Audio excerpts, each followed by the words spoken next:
Well, they had power to go out last night, and this thing did a brownout save. I don't have the other one finished over there yet, but as you can see how I wired it, I have it tied off right here.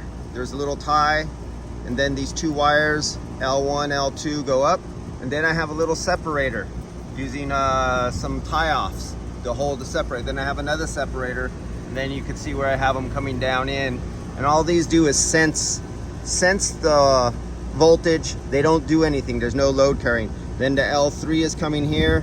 I'm disappointed because I didn't have blue wire. This is common off the 24 contactor, and I only had orange, so I used orange. When I come back later, I might change this one because my OCD part of me I just can't wire that wrong. I mean, you have blue wire there, and this is the common from downstairs off the thermostat, and all it does is go in and come out, and it's supposed to continue as a common, and that's driving me crazy that it's not right.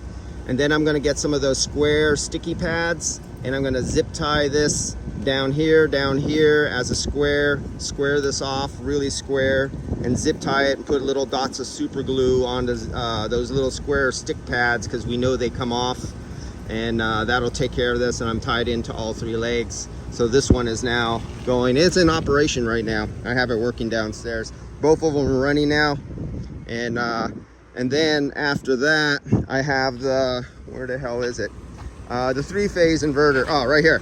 So then I'm going to come back and I'm going to do the three-phase inverter.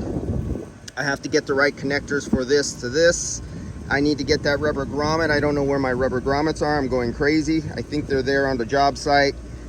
And then I got to prove that I got this one working, because this only has one triac in it instead of three. So the one that we looked at before that was on the other unit over there, it was for a three-phase motor or a couple motors. This one is strictly for a single-phase condensing fan motor. So it's just a tiny bit of difference.